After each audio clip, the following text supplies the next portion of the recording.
Okay, so this is part 3 of a video series of adding a dial indicator on the Taig Lathe. There's the lathe. It's got a lot of modification that I did. So this is the, if you want, the table that moves in and out. Here's the tool post right here, and when I turn this dial here, it moves, as you can see right there, it moves this sort of in and out. So I'm moving it in, moving it out, and it's grabbing on that little T slot right there. It's grabbing on this slider. So this slider here moves in and out as I'm turning in, and of course when I back it out. And the box right there has all the electronics for the measurements, and I'll show you how it's holding. Hopefully you can see this. Let me see. Yeah, I think so. Where is it? Yeah, here it is.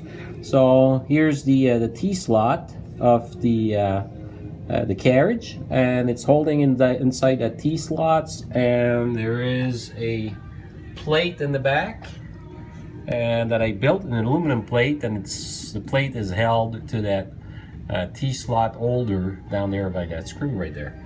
And if you look down, you see it's pretty precise. You see it's sticking out probably 0.1 inch or so, just to make sure that, you know, if there's any scraps or any metal, that it can slide on top of it.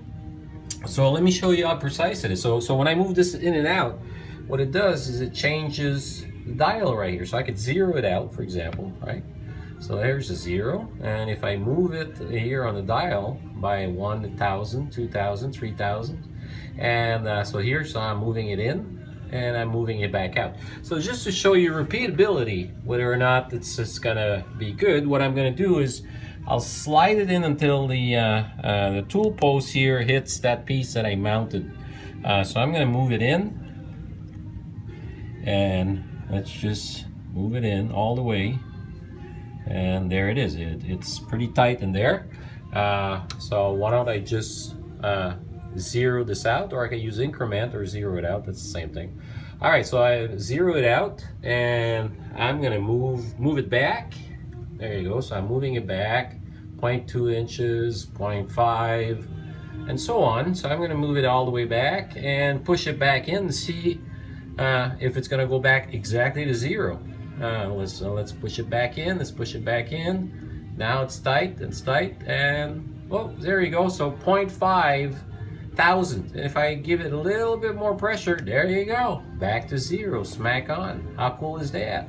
So this is going to give me quite a bit of more precision, instead of having to rely on these digits right there, and I can never remember.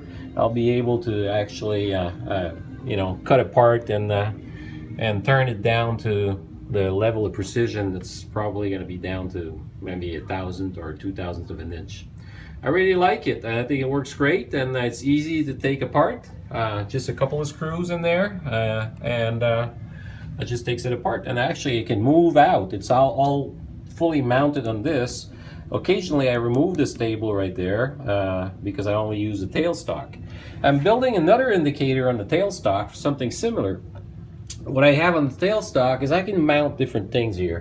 One of them, let me show you that, is a, oh, if I could take it apart, is a Jacobs chuck. Oh, hang on. Just a second. Ah, no, I can't take it apart.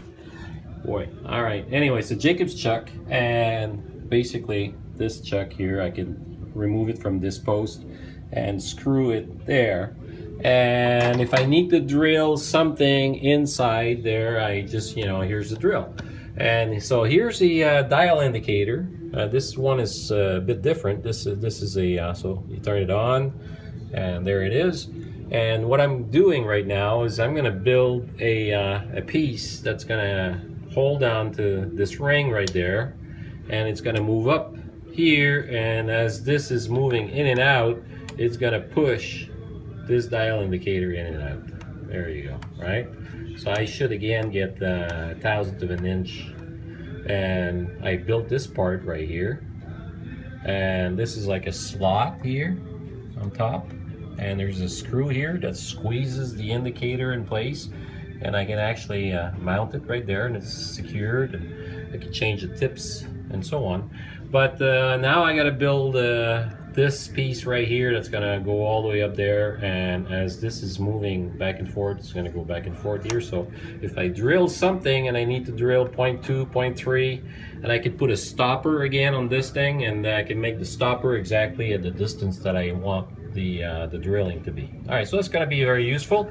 The only other indicator I could think of on this lathe that I might do is another one to measure precisely this distance on the x-axis. All right, take care.